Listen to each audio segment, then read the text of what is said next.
Chapter 9. A spider's web is stronger than it looks. Although it is made of thin, delicate strands, the web is not easily broken. However, a web gets torn every day by the insects that kick around in it, and a spider must rebuild it when it gets full of holes. Charlotte liked to do her weaving during the late afternoon, and Fern liked to sit nearby and watch.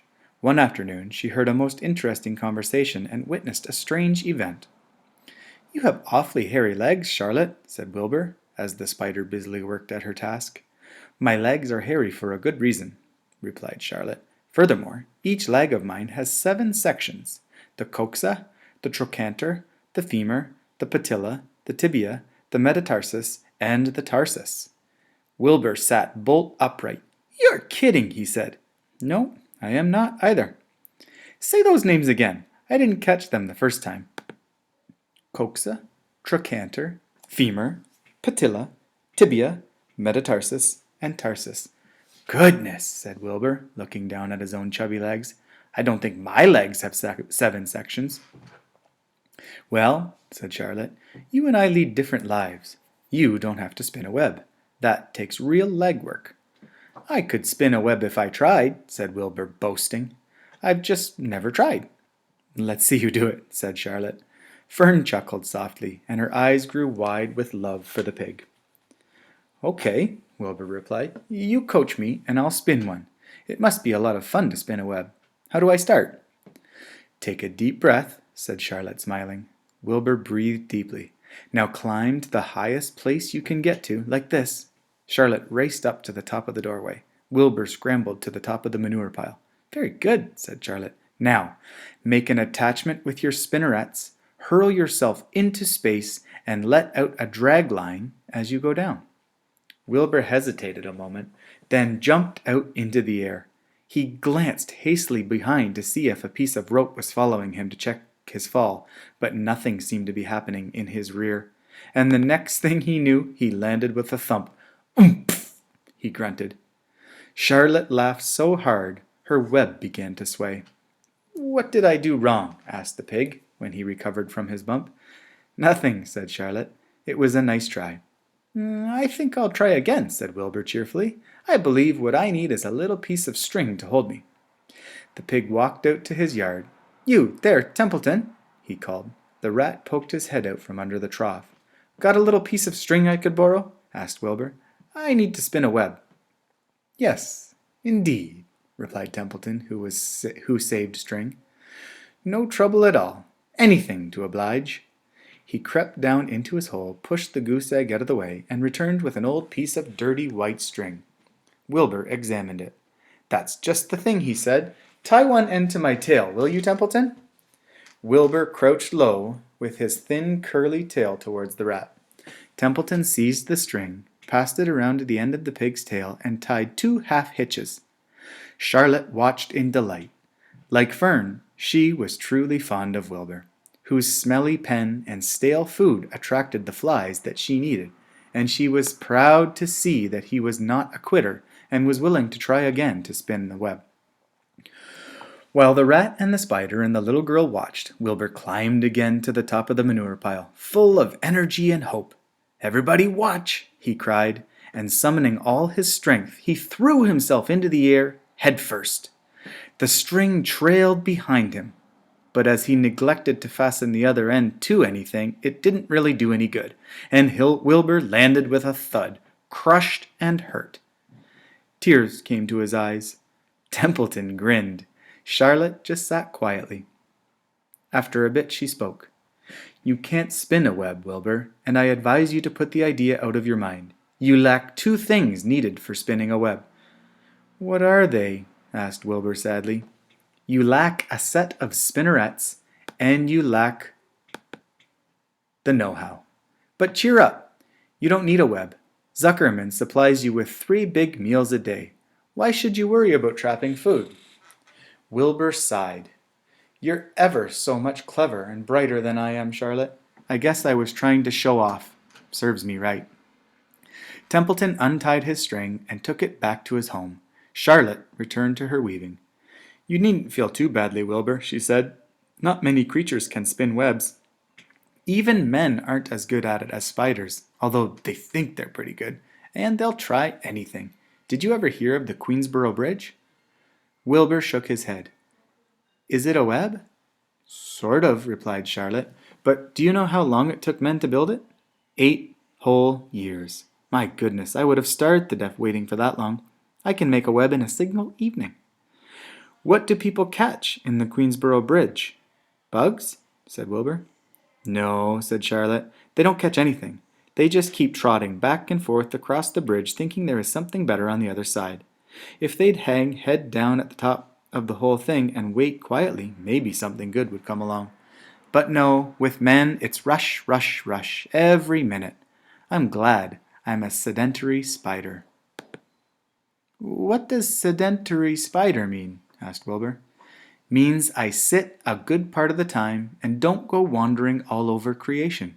I know a good thing when I see it, and my web is a good thing. I stay put and wait for what comes. Gives me a chance to think. Well, I'm sort of sedentary myself, I guess, said the pig. I have to hang around here whether I want to or not. You know, where I'd really like to be this evening. Where? In a forest, looking for beech nuts and truffles and delectable roots, pushing leaves aside with my wonderful strong nose, searching and sniffing along the ground, smelling, smelling, smelling. You smell just the way you are, remarked a lamb who had just walked in. I can smell you from here. You're the smelliest creature in the place. Wilbur hung his head. His eyes grew wet with tears.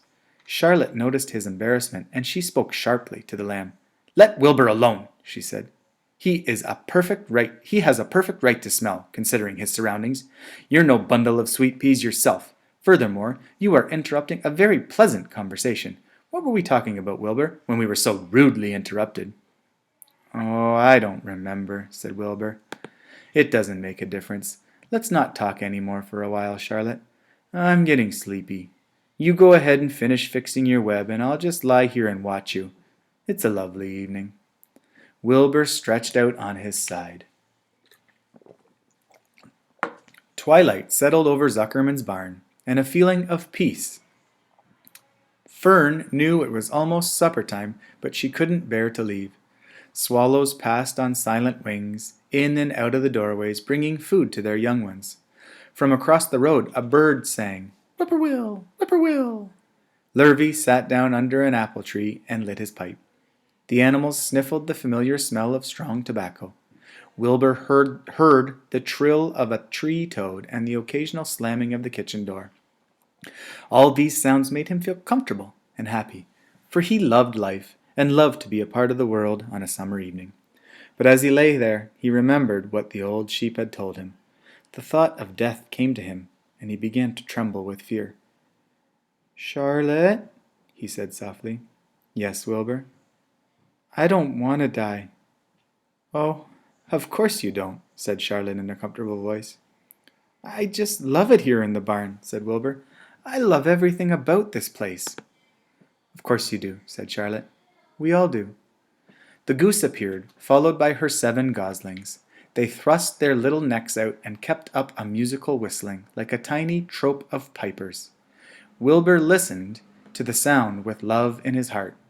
Charlotte, he said. Yes, said the spider. Were you serious when you promised you would keep them from killing me? I was never more serious in my life. I'm not going to let you die, Wilbur. How are you going to save me? Asked Wilbur, whose curiosity was very strong at this point.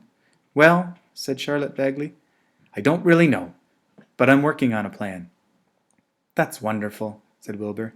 How's the plan coming, Charlotte? Have you got very far with it? Is it coming along pretty well? Wilbur was trembling again, but Charlotte was cool and collected. Oh, it's coming all right, she said lightly. The plan is still in its early stages and hasn't completely shaped up yet, but I'm working on it. When do you work on it? Begged Wilbur. When I'm hanging head down at the top of my web. That's when I do my thinking, because then all the blood is in my head. I'd be only too glad to help in any way I can. Oh, I'll work it out alone, said Charlotte.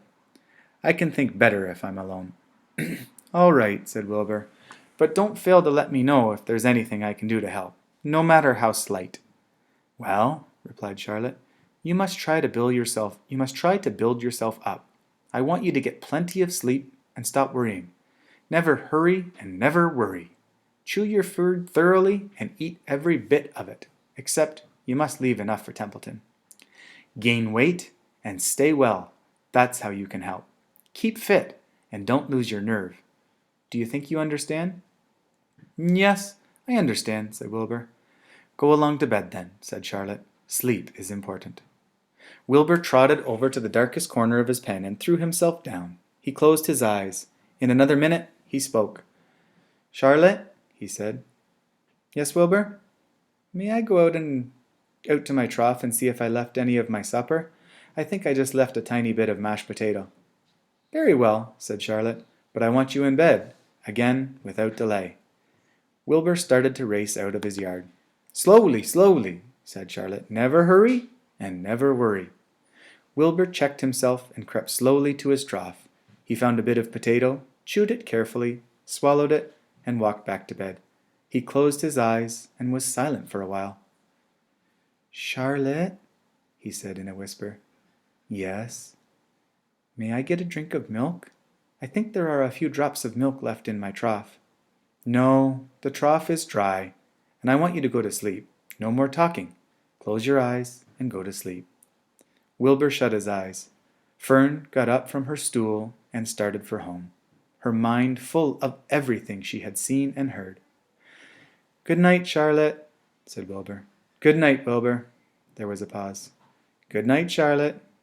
Good night, Wilbur. Good night. Good night. And that's the end of chapter 9.